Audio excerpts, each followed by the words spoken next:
what's Missin Curfew? It's when you kind of play guilty, but you show up. How nice is a green light on the road, though? No practice tomorrow, no plane, just go. Scottie Upshaw in the clear, and he scores! Right in front, scores! A few laughs, a little bit of fun, and obviously a lot of hockey talk. You're listening to Missin Curfew. Fellas, before we dive into these curfew calls, let's not forget, this show is presented by DraftKings. DraftKings, the crown is yours. Fellas, coming to you from Hall Pass Media in Newport Beach, it's Obes, the Updog, Swishy, and it's Curfew Calls edition, boys. We got 4 in the can. This is our 5th one. Swishy, as a newer member of the squad, have you enjoyed doing these? Me and Updog, we've since day one of doing these, we've loved them, and you are just an ultimate glue guy, and you've been a nice addition to the Curfew Calls, my friend. I love them. I love hearing from the people. As the people's insider, a man of the people. I love the people. So I love when people call in, especially just fucking pinned wherever they are. I mean, look at me. I'm sitting at a goddamn Hooters right now. I am a man of the people. So yeah, Obes, I've always liked doing these, hearing from people, hearing from the fellas, whoever it is, whatever they want to ask. It's a blast, man. If I could think of the right establishment to be doing a curfew calls from, it's Hooters. Yeah. Hooters. Corner, or it's actually bellied up at the bar with a nice cold IPA and a fucking order of spicy wings coming to sit right on my lap and get all over my face and my fingers. That would be where I'd want to share my most intimate stories about fuckery with you boys. Swishy, there's no shortage of paper towels at Hooters either, is there? And they got paper towels everywhere. Whatever you need, sauce or yeah, they got no shortage of paper towel there. It's like anything you get yourself into, you gotta just get clean up. We got you. Yeah, they got everything here. They got fucking paper towels. They got hand sanitizer, Plan B, whatever you need. They'll send you home properly.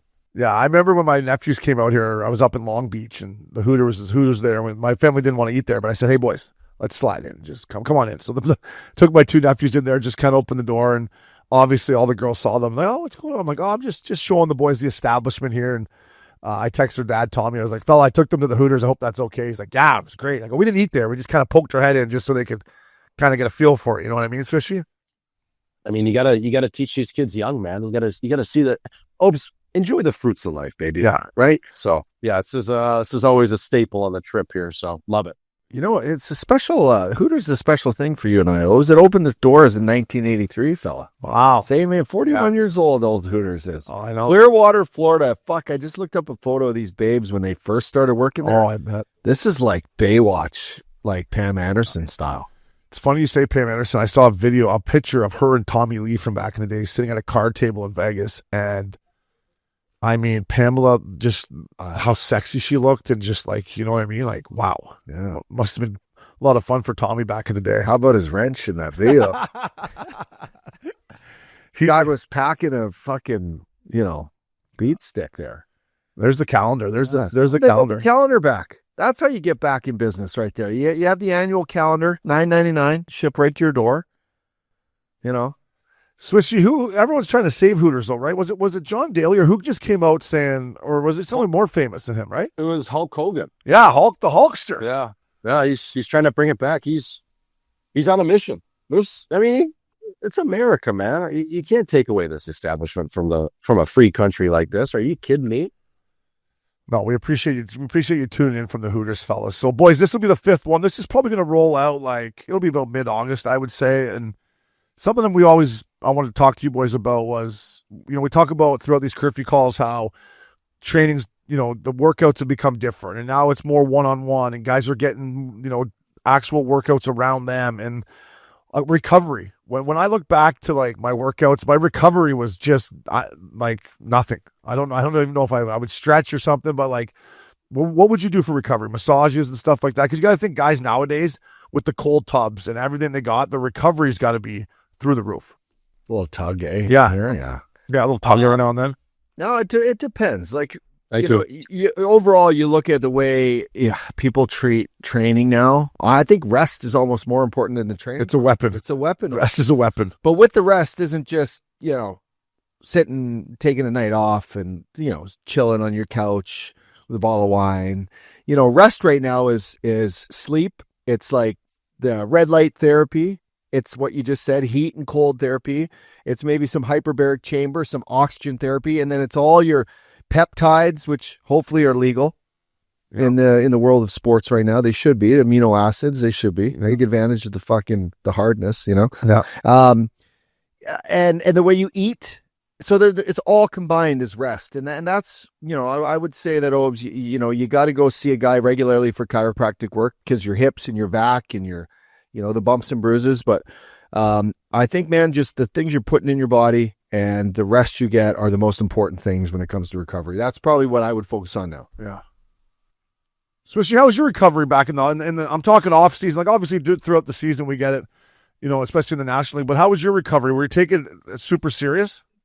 I was, yeah. I mean, I had a massage gal. I would, why don't you call the massage parlor? But I had a massage chick I would see once a week, once every other week. At the gym I was working out, we had sauna, cold, all the tubs you needed there. Yeah, man. And I was working out at Exos in Phoenix. So if you ever were a little banged up from, just doing different things, you're sore, they had trainers there. So, yeah, I really upped that. I would say probably after my third year pro, and I kind of took it to another level. But early on that ELC, I won't lie to you, I was kind of just running a little bit, Yeah, and you talk about sleep. I used to sleep like a baby. And as we get older, right, you don't sleep as well. But I don't know if it was because I was smoking weed every night or whatever, but I just remember, going to work out and then going to skate and then playing golf and then we go for dinner and then I would get home and I would be out cold and I would sleep right till my alarm would go off. So sleeping was never a problem for me. But like I would always just do the executive recoveries. I'd go have a hot tub. Like I never really, looking back is one of those things I don't know, not till I got late into my 30s or it was too long. I never took, I'd go in and see Dr. Amstead if I was tight or whatever, but I was never getting it weekly done. Like if I was hurt, I would go in and get it done instead of just every day or every week making sure you recover. And I think that's what guys in the National League do way better than our era. Yeah, I mean, I got to play till I was 36. So my body, I was lucky that I got hurt early and I knew like I had to stay on top of it whether I was hurt or not. Yeah. I knew that had to become part of my my regimen. And Amstutz, you talk about a guy that just stood in his wedding. Guy's he's a brilliant mind when it comes to diagnosing what's going on. A lot of guys, you go in and they're like, oh, it's an elbow. Well, no, it's my pain is in my elbow, but like my it could be my wrist or my shoulder. And so he was always great with diagnosing things. And before something really happens from an acute like hit or a form of injury from something that happens, the lead up to it is just your body being stuck and not moving the way it is. And this doesn't just go for athletes. This goes for a guy that goes on, whatever, dude likes to do jujitsu, or a guy that plays golf a lot, or a guy that fucking rides his bike with his kids. Like I'll go around with Beckham trying to get him on a bike and I'm bent over and in 2 minutes my back is just in one. Mall back. So you can prevent these things as we get older by, just having a guy that you trust that just sees you once, twice a month and just keeps your body moving and doesn't get stuck. And then he knows your body. So yeah, so I don't know about you. I was pretty healthy throughout especially in my 20s. Like I was never really banged up and, unless I went and walked around South Coast Plaza or whatever, my back felt pretty good. And I was just always like, I feel fine. And then once I got into my probably 32, 33, I went, uh-oh. And to me, it was almost too late for then. But were you banged up through your 20s or did you feel pretty good?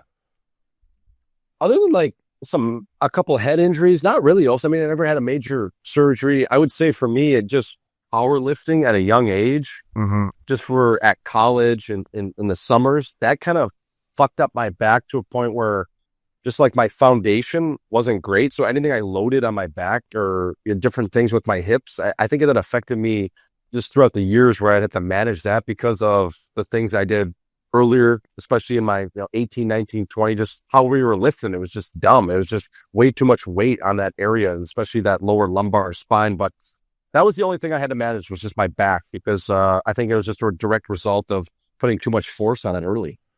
Did you stretch a lot, stretch the body, stretch the career? Especially up, you did stretch a lot. I didn't stretch at all, ever.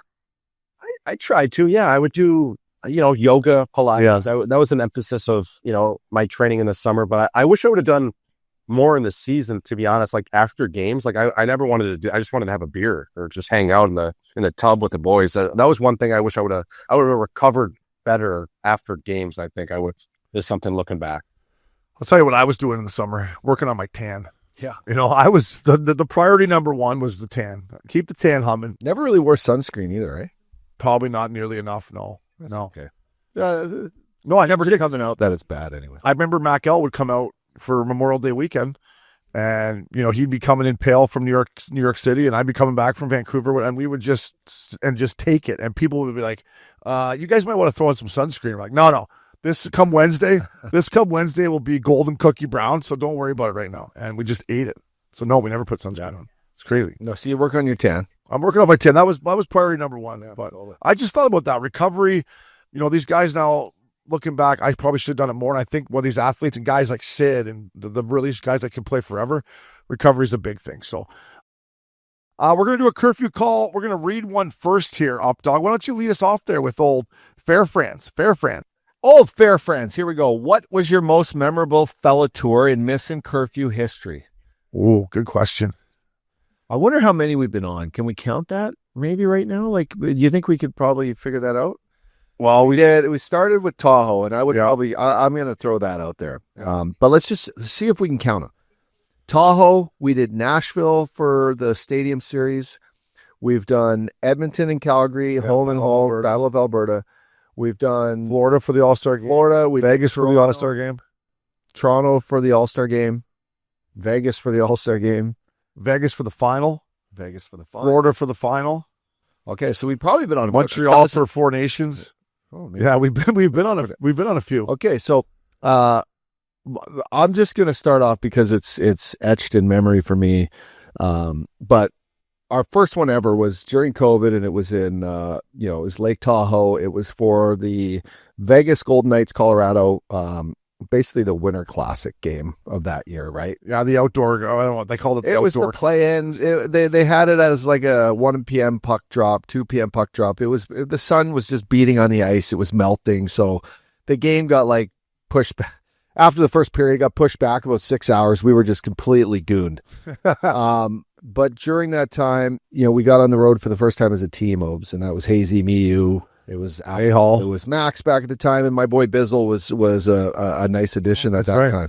But we just we hit the ground running. It was a great week with a lot of laughs, and we were filming shows, doing things pretty makeshift at the time. We had just we'd been only probably on air for 6 months, and we'd been wanting to get on the road, wanting Hazy to come see us out west, and this was I look back at the bar across the street at the dance bar. Al fell in the speaker, a black eye.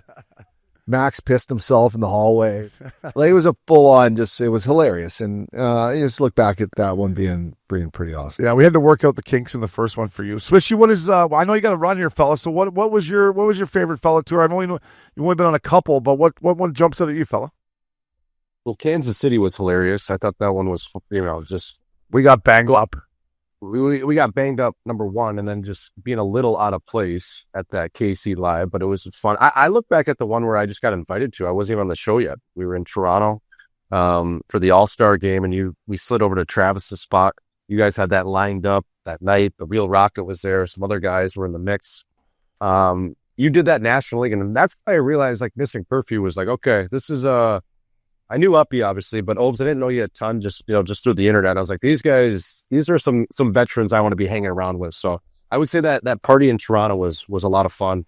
We had a good night there, fella. Yeah, at Park. So to our boy Travis, T-Money. Yeah, that was a good spot. We had the toughest lineup there ever. We had Mess, Domi, Big Walt, Talks, Shanny. Fuck, I think I'm forgetting a couple. Chelly. I'm like, you talk about what about the big boy? Steve Levy. You play with the Big Earn, Brian McGrattan. Yeah, the Big Earn. Fuck, we had the toughest line. I'm like, if Big Walt, there's us walking around with our masks on. Yeah. Oh, that was all time. That was during the midst of COVID. Too. So it wasn't quite done yet. There's Broadway. But yeah, that one was unbelievable. For me, I'm with you, Updog. The first one ever, the Lake Tahoe one, was great. Shout out to Mike and Chandy. We're like, how are we gonna get up there? I'm like, fuck it, let's ask Mikey if we can use his bird. So I'm like, I text my buddy Mike and Scottie and J Swish. I'm like, Mikey, we're heading up. We got our whole team coming up. Can we take the bird? He's like, yeah, no problem. Gave me his bird. So we jump in, fly in the whole crew. get there, and there's still lots of rules about COVID, right, Swishy? So, like, obviously the up dog is starting to bend some of the rules, and he had this cowboy hat on, and kind of got into a little altercation with one of the people, and the guy's like, yeah, the guy in the cowboy hat told me to fuck off. I was like, up dog, they're pissed at you. I guess they told you to fuck off, but the game was supposed to start at 1 o'clock. It got, we had Revo on, yeah. We had Revo and Landy on, and Swishy, the ice fucking melted, and we're doing this live stream, which you guys do all the time, but we and there's no game, there's nothing to talk about. We're like, this is tough start to the Fellow Tour here, doing the live stream when the ice melts and there's nothing to talk about. So we kind of just had about 2 hours to fill dead air right there of just the boys kind of hanging out and getting pinned. Flowers is on there. And then Pittsburgh was good too. Pittsburgh was great. Yeah. Pittsburgh was great. Nice pick. A couple other ones for me, boys. The Vegas All-Star game where we were set up at the Hard Rock across the street, and we had like Swishy. We had like how many guys? 8 All-Stars come over. Yeah, at least. Yeah, we had a good run of guys come over. Again, at a time when not many guys were accessible to media because just the times were different. Yeah, it was. They all took time to come say hi. Yeah, yeah. They walked across during COVID. We had more guests than the NHL did because they still had the COVID rules. That one was fun. The All-Star game in Florida was unbelievable time. The shaker that you threw back at the house was awesome. When Juice shows up with the whole Hockey Night Canada staff, I'm like, you brought the whole Hockey Night Canada staff, did you? Hey, Juice, you brought the... He's like, yeah, they're fine. I'm like, all right. And then I was just so pinned at the end, and Elliot Friedman was leaving, and I'm like, hey, Elliot, where are you going, bud? Make up a fake trade or what? Where are you going? And he just kind of looked at me like, see you. Like, he had seen enough of it, but... no, some of those were unbelievable, but the first one ever, the Lake Tahoe one, the boys came back in rough shape. Everybody was hung. A-Hall fell into a speaker. Then we did the one for the playoff game in Vegas at T-Mobile up dog, which was another great one for right before the playoff game, Colorado, Vegas. Did we do a show right outside, or we did a show right in T-Mobile right there? Oh yeah, of course. Yeah. Oh, this is it right here. Yeah. We had Gary Lawless on, and I forget who else. There he is, the big lawman. We got more fellow tours coming up in the fall too, Swishy. We got Buffalo and Tampa coming up in this fall, so we're going to be able to add some more memories to the fellow tour, my man. Yeah, I'm looking forward to both those. Obviously, Buffalo, speaks for itself, and then Tampa Bay. That's a sneaky honey hole too. So I'm excited to get to Chippewa and then play it back down here to South Florida. I'm going to go to Tampa twice. I'm going out to Tampa, and I'd love to do a full fellow tour for the outdoor stadium game there at Raymond James in February. We got to slide in for that. I'm in. We'll get Coop to roll the red carpet. Panthers? I don't think they're playing the Panthers. I think Florida's having their own Winter Classic down there in Miami, so I don't think they are. But Nide stopped by for us. Beauty. We've been on the road a lot, more than I can remember actually. And we were going on the road. Not that we're making lots of money right now because we're not, but we were going on the road. We were making fucking zip. Like we had no money. We're bringing the whole squad on. I'm like, fuck up. I'll never forget. We're at Vegas for, I think it was All-Star Weekend, and we're having dinner at, I don't know if it was Nobu or it was Nobu. Yeah. And switching on the hibachi table at Nobu. Yeah, up dog goes full National League style. I'm talking you the left side of the menu he ordered it. I'm thinking there. I'm like, fuck this guy. And we got our Amex bill for our first ever fellow tour. It was like fucking 15 G's or something, and we didn't even have that in the bed. We're like, we got to tighten up the dinner. We got to tighten it up here, boys. Yeah. But we were going on the road when we weren't even. No, I know. We just knew that had to have been part of our brand and part of the mission, and I needed it. Yeah. I think we just did it just to do it, but I don't think. They're Rangers, Florida, at Old Lone Depot Park where Swishy was a couple months ago. What a goat ranch that is. Yeah. Yeah, Updog Winter Classic, Lone Depot Park, and then KC, can you check who Tampa's playing? I want to see maybe Boston. Oh, so it's a stadium series. Oh, nice. Yeah, stadium series. And Raymond James Stadium's cool. It's an outdoor venue. It's an old school like football stadium. It'll be cool down there. So they're doing one in Tampa and one in Miami. Yeah. Wow. Yeah. Interesting. See, talk about people spending money they don't have. The NHL's just going all out. Yeah, I like that though. Instead of the same old. Yeah, Boston, Tampa. So you'll get the beauties from Boston and New England coming down in February. Want to get out of those? It'll be a good atmosphere there. I know Coop's excited about it because I had mentioned to him that we're coming in the fall, and he's like, "You guys got to come back out for the Stadium Series." I'm like, "No, we're coming." So awesome. You can see they're excited about it. One of my least favorite fella tours, Pittsburgh. No, we got to see our Labatt boys there. One of my least favorite fellow tours was Battle of Alberta. It was fun when we got there, but it was the second round of the playoffs, and you're like, oh, we got to go up there. I'm like, fuck, Upsy, okay, you really want to go up there? He's like, yeah, let's go up there. I'm like, all right. And we were supposed to have an outdoor show in Calgary. And 2 days before we leave, we checked the weather, and it's gonna snow in Calgary. And I'm texting you going, do you really want to still go up here? You're like, yeah, we're fucking going. Let's fun. I'm like, it's snowing. We're fucking snowing in Calgary. We did it in a bar, though. We makeshift and did it right in the bar. Yeah, it was great. Yeah. And then you woke up the next day, and you had the fucking you had the Sprinter van going from Edmonton to Calgary, and you kept blowing me up and blowing me up. I'm like, fella, I'm flying. I'm not coming on the fucking bus. Go. I'll meet you guys there. And in your defense, you beat me there. Oh, for sure. By the time I got to the airport, yeah, not bad. Yeah. But we watched golf the whole way. We had some beers, some of that, blue lights. Yeah. But yeah, it had to have been getting you up. That was the tricky part. I just already booked my flight too, and I was like, and I had a couple more hours till my flight. I wasn't quite ready to get out of the old fart sack yet, but yeah, then we did the show with Brento. Yeah. Yeah, geez, I don't have that jersey anymore. I think I gave my McDavid jersey to Cody's kid for his birthday. It's a nice gift. Signed? No, it wasn't signed. Wow. No. Actually, no, it was signed. Yeah. Yeah, it was. Well, that's a really good gift. Tell him to hang on to that bad boy. Yeah. When he gets 2,000 career points, it'll be worth something. For sure. Right? But yeah, I love getting on the road with you boys. So, Fear Friends, thanks for the question, buddy. We'll go to one more written in here, one KC, before we do a call-in. It's Peter Dawson. Fellas, what was the hardest tryout you've been part of in your entire playing career from junior to pro? One of the most intimidating tryouts I ever had was when I first went to the OHL. Like, I'll never forget, it was about a 2-hour drive from my hometown, and my dad drops me off, and I'm, 17 years old, and I'm kind of a chunky kid from Port Hope, and I'm coming in these, Blake Kluche is a tough guy, and these guys are, men, and I'm like, holy fuck, like, I don't know how this is going to go. Like, so from an intimidation factor, I don't know if you remember your first, with Kamloops, but when I went to my first OHL fucking training camp, I was like, wow, this is legit. This isn't AAA hockey with the Quinny Red Devils anymore. Yeah. A couple things I remember from my Fort McMurray days when I was 16, and I had been picked up by Kamloops Obes, but I was going to play in Fort Mac, my hometown, because we were hosting the Royal Bank Cup. So training camp starts off in Fort McMurray. And I remember the first day we all go at this lake, Gregoire Lake, and it's like full-on rookie hazing, right? And I don't know anything about this yet. And we're there, it's cold, it's like the water's freezing, and they make the fucking rookies like jump in the water, come roll around in the sand. So you're soaked, you roll around in the sand, and then they fire like they were throwing tennis balls at us, something. And then we had to race the guy while we were all dizzy and then run back in the water. It was like pretty bad. Yeah. Anyway, then we go to practice. Not too long after that, it's like a full thing. Like it was nuts. And then they dressed us up like chicks, and we had to go to the grocery store and then to the movies. So we were like, this was 2001. This is what our rookie hazing. So amongst that, we had to fight. It was basically like you have to fight someone in camp. So we're going to have these exhibition games. You got to fight. And I hadn't really, in midget, I've been in a couple fights, but nothing crazy. But this was like square off. And I remember fighting this kid and not really knowing what the hell to do, but did great. I think I busted him open, and it was in my hometown. So I was like, fuck, okay, now I feel like I'm part of the team. Yeah.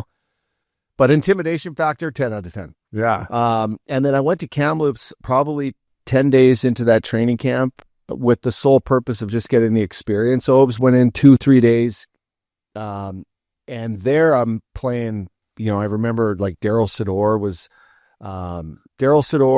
Doan, maybe Corey Hirsch. There was a couple guys that had stayed back and were working with the guys before their NHL camps. And I'm out there playing like Juice Boy with these guys, and like it wasn't Juice Boy. What was the Rebound? Rebound. I was playing Rebound. Yeah, Rebound's a great game. Great game. So I'm playing Rebound with these guys, and I'm thinking, fuck, this is the big time. I fucked around every Rebound game I played in, by the way. I was always fucking around trying to fuck it up more. For than sure. Anything, but I just remember those two being like my welcome party to, basically becoming an adult in hockey and figuring out how to blend in with these old guys and how to gain respect from them. Yeah, it's intimidating, man. Like, you're just like, holy fuck, here we go. Rebound to me was a way better game than Juice Boy, because Juice Boy, you lose, you got to get everyone a drink in the dressing room. So you had to go around to like 10 guys, and Jude, rebound, you're just like, I used to love playing rebound at the end of the game and fucking around with the boys.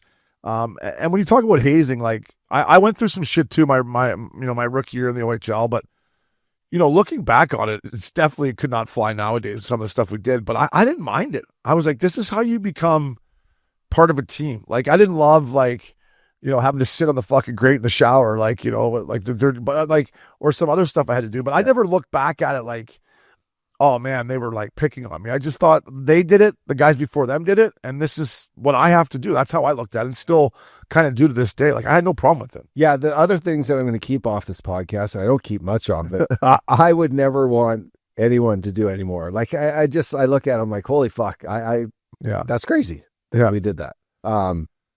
Yeah, I can't even mention it on here because I don't want to get anyone in trouble if I can put in jail. I'm like, holy fuck, boys. Take it easy on the youngsters here. Yeah. No, honestly, in all honesty, nowadays you would get. No, you can't do it anymore. No. Can't do it. But at the time, I didn't think there was like anything really wrong with it. I don't know, man. And I love the veteran guys that I had. And yeah, looking back, some of it was probably a little bit offside, but it wasn't to the point where I was like, they were like, maybe if they were only doing it to me and not to all the rookies, then I might have been like, what the fuck's the problem here? And maybe some guys got it worse than other guys, but on my team, all the rookies, I kind of just did it together, and the veteran guys liked me too, so maybe that's why, I was trying to get them to like me too, right?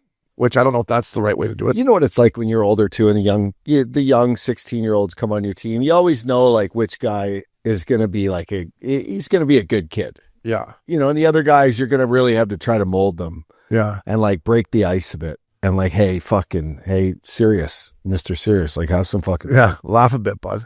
So you always knew that, and that's how I kind of carried myself as I grew up, and yeah, that's why guys respected us. That's why we became fucking buddies, basically. Like, obviously, we talk about the NHL, the best league in the world, and it's the best, but junior hockey was some of the best times of your life, right? Going to school with the boys, or not really going to class, but going there and then riding the buses and playing, and you're 16 years old, 17 years old, moving away from your family, and these are your brotherhood that you have. Like, these are your guys, right? You're coming into a new city, nobody knows you, but you have your brothers, and you're like, it was some of my favorite times. Fuck, I came back from Nashville one time, and actually I was drafted, and me and Derek Kristanovich, I was just living with my billets at the time, and it's in camp. Dean Evison's our coach. Yeah. And Mark Ferner, great guy, he's our D coach. He played the game. He played before, great guy. Anyway, we get caught in like at my place in my hot tub, couple tricks, like during camp. We got and Cresto gets fucking so banged up that he's in the hot tub drinking. He basically gets sick and he's up puking in my spare bedroom the whole night. And I wake up to like, oh my God. Like, I take care of him, but I'm not going to bring him home now. It's fucking past curfew and shit. And so I wake him up and we're like running late. Like, we're pushing it. We get there and my phone starts ringing off the hook. His billets don't know where he is, right? It's like in the morning. He's like, where the fuck? Yeah, so he's gone. So I get to the rink and Dino calls me in and goes, you fucking tell me what went down last night. I'm like, I'll be honest, we were at and he didn't believe me that I was at my place. I'm like, I was at my place. Cresto was over. We were in the hot tub and he got fucking sick. He's like, you fucking lie to me. I'll fucking ruin your career. I'm like, listen, I'm telling you. You're easy, fella. No, but I'm like, this is what happened. I wasn't going to fucking drive him home. I couldn't have and blah, blah, blah.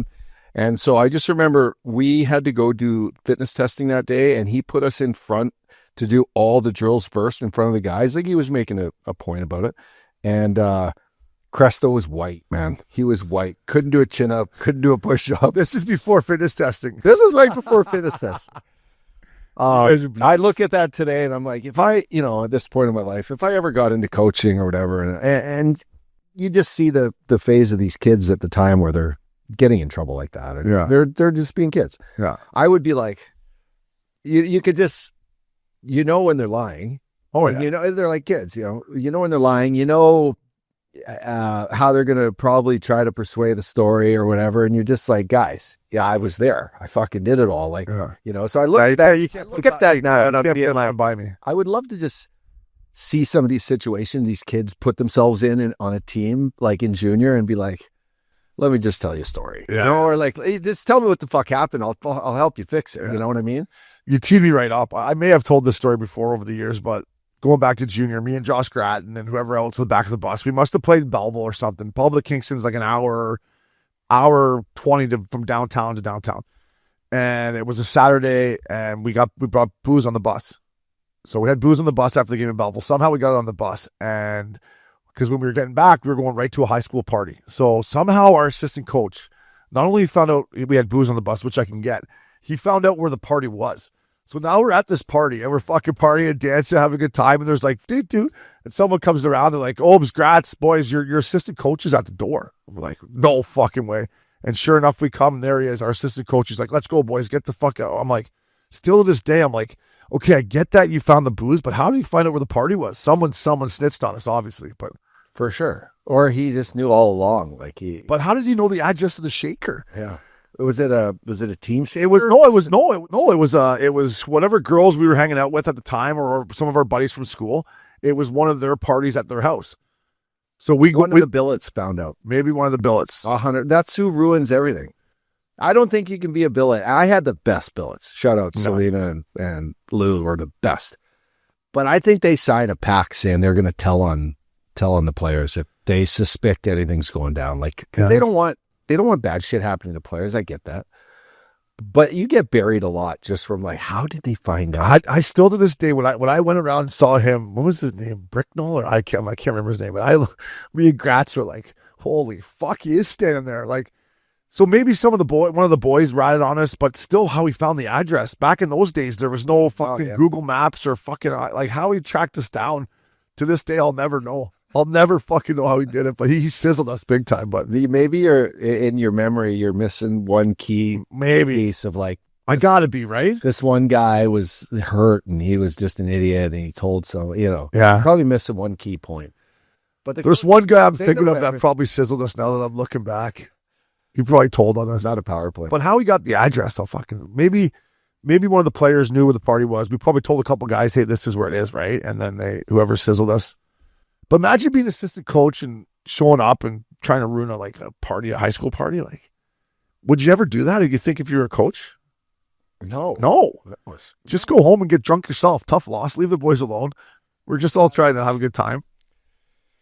You just hope everyone can be responsible. Yeah. Any of the kids getting in trouble. You'd rather them all drink at one of the billets houses where like they know what's going on. Yeah. No, I always said that it was better for us in junior to drink at a billet's house or at, a high school party than going to a bar downtown or something. Because that's when shit can get, really dicey. But we got a little off topic here. The question was the hardest training camps you've ever been to. I didn't even And get to that. by the way, I fought this kid named Brody Todd. You talked about fighting. I remember going to this camp. I'm like, I got to fight somebody. And this Brody Todd kid who was probably an underager. So I was 17 and he was probably 16.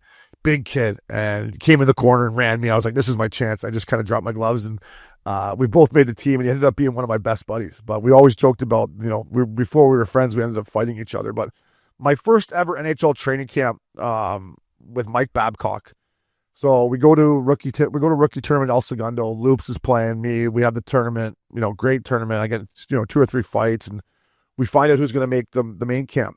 So the guys that are going to make it, you're going to stay in El Segundo. So we go out and get fucking buckled at Sharky's, and show up the next day in our suits. We're also buckled. Go back. Training camp starts probably the next day or 2 days later. And I remember going out for the first practice with Mike Babcock. And I'm telling you, Uppy, like these drills were nonstop. I mean, you didn't have enough time to get a drink of water. And I'm just thinking going, holy fuck, this guy's going to bury me out here. So Mike Babcock's training camp at that age to me was almost, I was hanging on by a thread, how quickly these drills were turning over and like, boom, boom, boom, go, boom, boom, boom, go. I'm like, holy fuck, how about just a little 5-minute breather here for the boys? Yeah, no, it's the speed of that. When you first experience the speed is insane. And the way the guys, we had a shitty rink in Nashville. So did you guys. Anaheim Ice. Brutal. Nashville's practice rink stunk. It was brutal It was back awful. when we first. Do they still practice there? No. That's a good question. I don't know. But like picture that in 2002. Like it was old. Yeah. But I would just say my hardest one was my first time going without a contract, like PTO style. Yeah. St. Louis, Hitchcock, being like, fuck, if I get hurt. And I'll remember this 1 or 2 days before like our first or second practice, I went in a week early did my part, met all the guys. Well, I meet this chick at Busch Stadium. I'm watching a baseball game. Cardinals were playing, and I meet this chick. Me and Otter are there. She's sitting with her dad, and I'm thinking this got to be a guy's girlfriend or wife, like because we got the tickets from the team. Yeah, it isn't. She's just there with her dad, right? So I'm like, I get her number. Just checking on the ball game. Yeah, I get her number, hang out, and there happens to be a Kings of Leon concert. Right? It's funny. We were just talking about Kings of Leon. There happens to be a concert down near our practice rink. It's probably a 35-minute drive. So I don't have a car, but I convince her, like, hey, let's grab a bite and let's go see the concert and come home. Well, she drives. She's like, I'll drive. She didn't drink. So we have a whatever. We're hanging fucking. I have a doobie lit. We're not lit, but it's rolled. It's ready to rock. All you need is a lighter. And anyway, have dinner, and we're driving out there, and we get on the freeway, and I get she's like, kind of this car is veering over on my side, on the passenger. It's veering over, and I tell her, I'm like, hey, heads up over here, like this car, and she panics, and she does this, whew, and she fucking starts to do the 360. No. And we are just like, and we hit the meridian, and then the car hits us, and it's a nightmare. And we're in this little tiny little Civic. And you're on a PTO. I'm on a PTO. So I think I text Otter, and I was like, holy shit. Like, cause I didn't really know many of the guys. And I'm like, what do I do? And he's like, well, are you hurt? I'm like, no, I'm fine. He's like, well, I wouldn't say anything. And I'm like, really? But what if like tomorrow someone finds out something? Like I did a police report, and like, he's like, okay, I call Kirky. So I called Kirk Muller, our assistant coach. I told him what happened, and he's like, oh, you're fine, right? He's like, listen, when you come in early tomorrow, talk to the trainers. I'll tell Hitch that this happened, but you're fine. Just like, you forget about it. I'm just like, fuck, this is all I need. Yeah. Thank God I was okay, and she was okay, but she broke her glasses, and like, she was kind of shooken up. Oh, I bet. It was nuts. But you did the right thing by telling him, because back in my Vancouver days, I got a speeding ticket coming off the Bird. Probably just tried to speed to get down to get to the club, but I was going pretty quick. So they gave me a 24-hour suspension of my license. The guy's like, hey, I know who you are, but you can't be, coming down fucking, not Granville, but that Burrard or whatever it is, fucking, almost doing a goddamn 100 here. I'm gonna take you. I'm gonna give you a 24-hour. Here's your ticket, and you gotta come pick your car up tomorrow or whatever. And I'm like, all right. So I do it, and then I go get it. And the next day, I got a day off, and the next day, I'm like, should I go in and tell Mike Gillis, or should I just let it fucking slide? And I'm like, I better go in. So up I go to the fucking GM's office, and there's a secretary. I'm like, is Mike here? She's like, yeah. I'm like, can you just tell him that, Obi wants to see him? He's like, okay. So I come in. He's like, come have a seat, Obes. I'm like, yeah. He's like, I'm like, Mike, I got something to tell you. He goes, I know. I've already heard. Slow the fuck down when you're driving, and, don't be in such a hurry to get back down to the fucking bar. And I'm like, you already knew? He's like, yeah, I knew. I found out the night it happened. So point being, especially in a Canadian city, they know. So I'm glad I went up there man to man and told him instead of trying to keep it under the rug. Right? He knew. Just for a ticket too. I was doing fucking fuck, dude. I think he had me like 160 or something. Like I was flying in my Escalade truck too, not even a sports car. Yeah, you got to be careful with that. Right? Just, and the point of the story is like, I'm glad I went in there, man, like hat in hand, saying, "Fella, I fucked up," and he knew. So, and the other hardest training camp for me, up dog, was obviously Camp Tortorella. My boy John Tortorella, his camp, and not only was it, so I get traded at the deadline, finish the season, and all the boys are talking about at the year-end bender is how hard training camp is next year, right? And like I'm like, these guys are just trying to scare me, and then summer starts, and Torch called me. I don't know every week, but he called me every 2 weeks for sure. Are you working out? You better be fucking this. You better be ready for the 3-mile run. So all summer leading up to it. And his first 3 days are the hardest thing I've ever seen. And the last thing on the third day after practice is he takes you out in 110-degree heat to some track in Tampa Bay at 2:00 in the afternoon, and you got to run the 3-mile. And I somehow I did okay or whatever. And then I remember after, he's like, fucking right, it's not a boy. I was way to show up ready to go. And I felt like saying, did you have to do all that to find out if I was in shape? Like, I think there was a better way to find out. Like, someone could drop dead here at 110 degrees running around a goddamn track. But the best thing about Torts, I've said this before to Yups, is once those 3 days were over, he was one of the best in the world at days off. And he realized that it was then a marathon.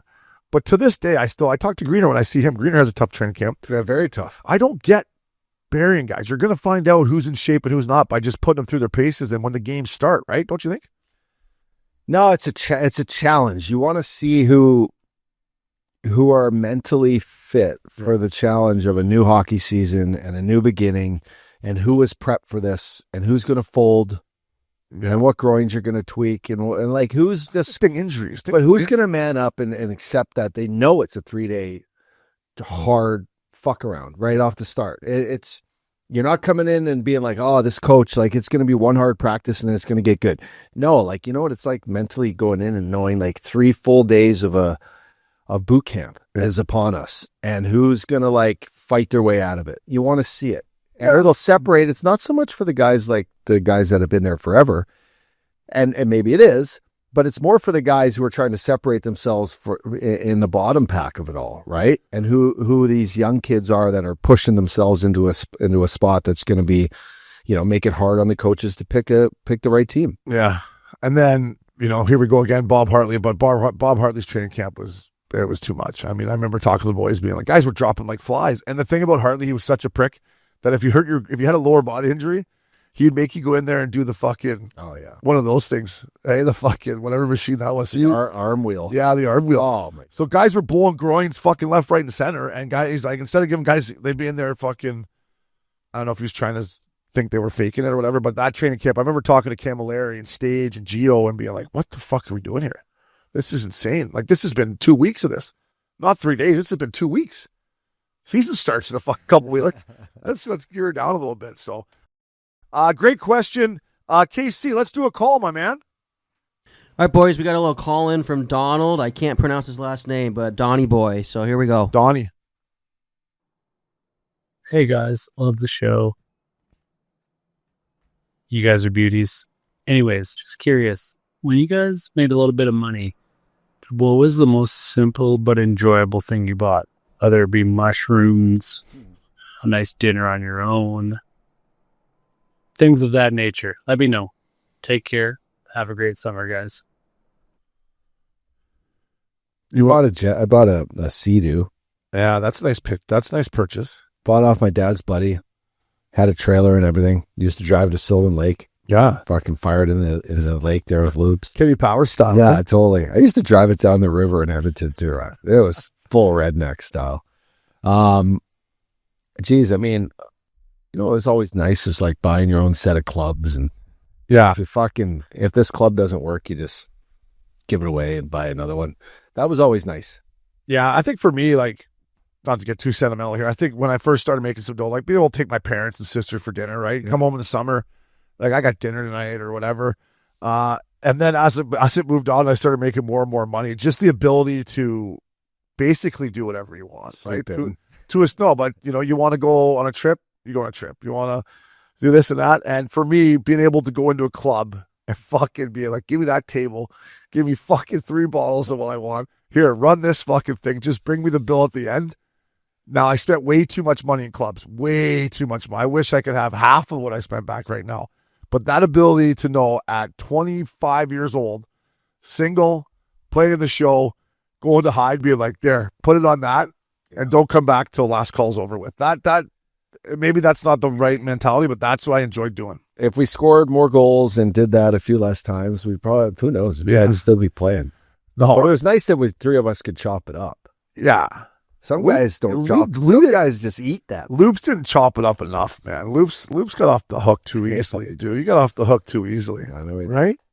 Guys got more money than God now. I'm like, the only time we got Loops was when it was Bonnaroo. Yeah, him and Fact Daddy. We made Loops pay more for Bonnaroo, right? Because we would do it on salary. Yeah, like the bus would be like a $35,000 bus. But there's 8 guys. Yeah, 7 guys. He would eat. Yeah, he'd probably throw a 10 stack at that. He would throw the 10 pack. We would do 5 each. Fact Daddy would also probably do 10, and Big Guy would come for free. Yeah, because we would do it on, like, he was making 5, you were making whatever 3 or 4 or 4.5. I was making 2 and change, and then Fact Daddy was making. I think Jay Feaster. We were ahead of our time, but the Bonnaroo bus was ahead of our time. The Bonnaroo experience was. I mean, you talk about a lot of money we wasted in clubs. And as we got older, we started, but when we were younger, I didn't think it was a waste. It was just like, we were trying to establish ourselves in Hollywood, and we're trying to like, but as we got into our 30s and we were still doing it, I'm like, this is now a complete waste. But from 25 to 30, I thought it was a pretty good investment. But the Bonnaroo for 4 days of going in there and just, being four guys and bouncing around and listening to the best music, and nobody knew we played in the NHL. Nobody gave a fuck if we played in the NHL, and it was your playground. I mean, it was. The one year I remember, I went in with a full. Look at that picture. I bought a camera, all new lenses. Look at that pic. We flew that plane halfway across the country. Yeah, we had to land in Texas and fuel up, eh? Well, Lupo was writing for Ask Men magazine, and I was doing the photos for it, and we would have to do the blog every morning, and we'd be so banged up. Like some nights I don't even know if we slept, and then we get up and we both get on our computer, and I'd be editing photos, he'd be writing like a 600-word like novel for these guys every morning about our experience the night before, bands, people we met, the stages, the lights, all the things, and we did it and I'm like, could you imagine right now that responsibility of like accepting, hey guys, write me a blog. Like we have a podcast. Look at that picture of you, fucking stud muffin. Holy fuck. Look at the scarf around the neck.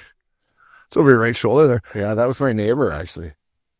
Holy fucking GQ Upshaw. I don't remember this. That was a little, I don't know. We all had our day. That's a good pick there. I'm sure that one got you some, should I do a throwback? Some nibbles? Yeah. Got you some nibbles? What are you looking KC, keep digging, fella. Keep fucking digging, KC. I was looking up Scottie Upshaw training camp, and then I get all these model shots. So. Yeah. Well, he's trying to be a model back then. Gosh, family guy now. That's a hell of a good-looking family, but it's a little different than the vibe you're trying to put out with that scarf around your neck. That's fucking funny shit. Yeah. And then back to the question though, taking care of my buddies when I first went back home after, I probably did it too much in the American League when I was only making fucking 50 grand or whatever. But when I made the NHL and I could go back and my buddies were there and they were all just coming out of college and none of them had any scratch, like being able to go back and pick up a round at Kelly's Home Lake Inn or take them out in Toronto, that to me, like, that was a cool feeling. That was a really cool feeling. I'm like, I got it tonight, boys. I got it. Yeah, like going to Cowboys in Edmonton and just loading up a bunch of gin and tonics that all lit up blue on the bar, knowing that like, hey, this bill's going to come. It's going to be $225, and not anyone's going to be just looking around like, who can pay for this? Exactly. Because it was all something that no one. We grew up as just hard working family kids that like to mix it, obviously. Yeah, we love to mix it, but we were lucky, man. We were lucky. That's a great question. That was a great question. Who was it from? Donnie Boy? That was a great question, Donnie Boy. So thanks for calling in. All right, KC, before we wrap, fella, let's do one more call. All right, one more call here coming in from David Clark, boys. Here we go. Clarky. What it, boys? Where you at, boy? So I'm just wondering, what's the backstory on this Mac L character? I've heard him brought up a bunch of times. Seems like a beauty. Who's this fictional character you speak of that loves to get on the tear and go skiing 6 days in a row? Sounds like a great guy. Loves it. Anyway, boys, keep it up. Summertime's coming. See you on George Street. That's a good lad right there. I You can tell by the voice. He's got the blinker on. He's probably turning to go right in the strip club. And he's like, fuck, I'm going to call the fellas. Man, when are we going back to Newfoundland? My folks I'm not going back this year. I've been back the last 3 years. Oh, you have? Oh, wow. Yeah, I went last year. It was great. My brother was back there. It's the best. I went down to George Street like a bunch of times. It's great. It's the best. Yeah, that was fun. Fucking. I was only there for a night. The festivals when you go, though, we miss that. When is it, August or July? July, right? It's the first week in August. First week in August. We just missed her. But We just missed her. Mac L. The fictional character. He's a legend. Do you want to start off how you met him? Or I remember meeting him. It might have been the first time you met him too, actually. No, but I can't recall. My first one was at Bonnaroo. We just talked about Bonnaroo. Okay, that's right. And so you know him longer than me. He flew in on a plane that Avery set up. He had the Olsen twins come in mid festival. He did first 2 days with him and his buddy.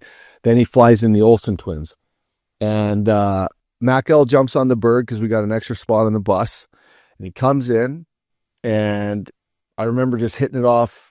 I was taking photos back, and he was calling me the Black Ninja, right? Because I had all black on. I had my camera, and he's like, "Where is Upshaw?" He's like, "He's probably hanging on some stage right, pole." And sure as shit, there I was with the camera. Thought you were gonna, so I met him there, and I remember the first night, and this is hilarious, but the song Fresh Cappuccino, Fresh Cappuccino, this song back in the day, I'll never forget it because it was on repeat.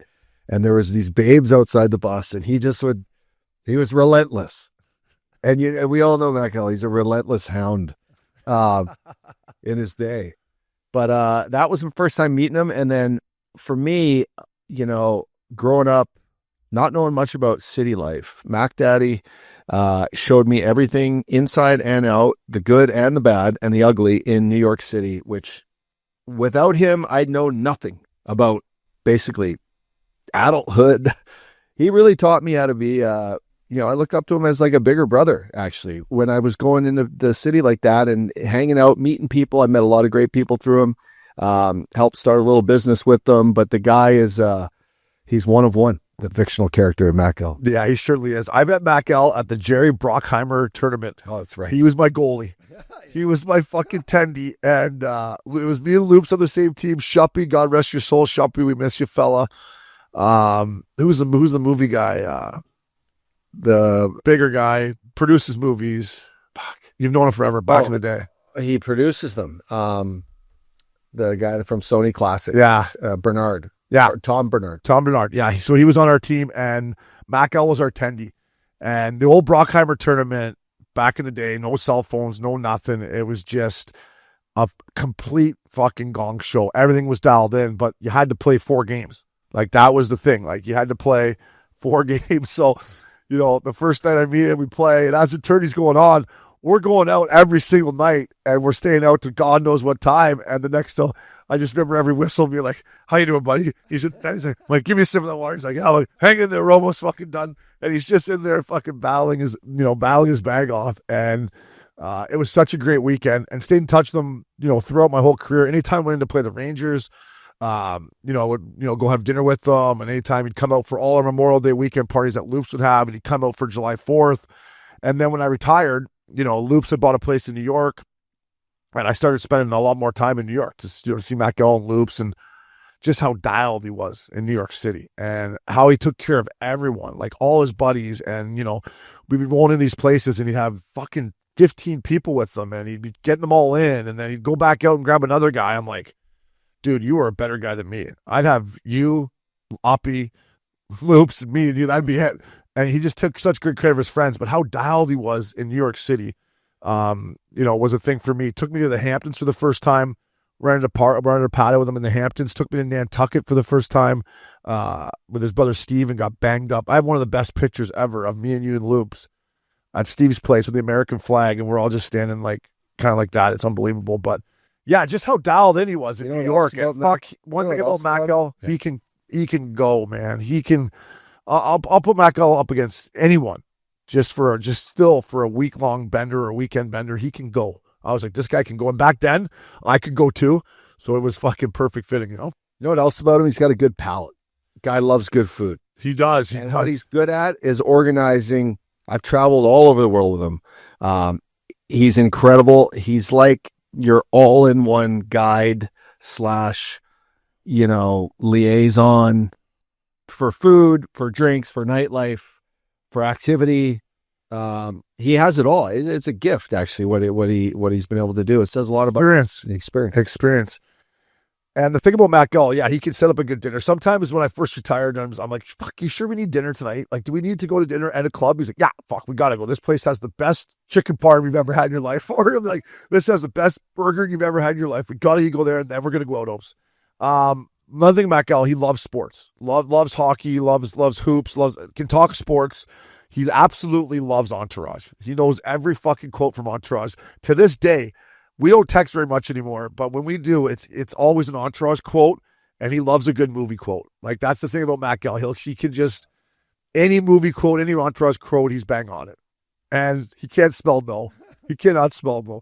the most hungover I've ever seen Mac L. It was right after we lost Broadway, and Mac L was living out in California in CDM, and I had this bottle of Whistle Pig at my old place, and I said, Mac L, this is for Broadway. Let's fucking just sit here and let's drink this whole bottle of whiskey. And Mac L's a good drinker, but he's more of a beer guy, and at late night, but we pile off this bottle of Whistle Pig, and he leaves and he's fucking buckled and I'm buckled. Wake up the next day and I'm texting him. I'm like, how you feeling? He's like, oh. And I walked over to his house later that day to have dinner at his house, and the look on his face, he was like, holy fuck, Obes. I'm like, yeah, that was my fault, fella. I basically made you drink a whole bottle of fucking Whistle Pig. You haven't even done that to me. Yeah. He was done, but.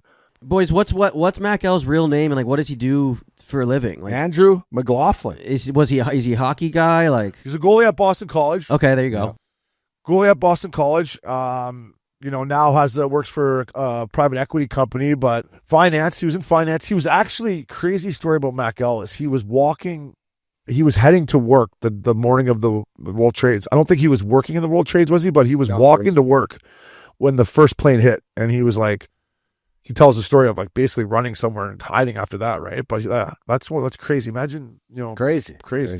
But yeah, he's not a myth. He's a real person. he's also fun to get drunk in Boston with too, where he's originally from. Yeah. It's nice. I went in there for a Pearl Jam concert with him. Then I went in with Loops for Red Sox, Yankees, ALCS, and he was there. We stayed at Steve's place. He knows his way around Beantown too. He's just a fun guy to get drunk with, if that's the best way to describe him. So, great question, Mac L. Love you, fella. Updog, thank you. Kyle, Casey, Conway, Max, the Ice Pick Pickup, thank you, boys. And thank you to you beauties out there for the curfew calls. That was Missin Curfew, fellas.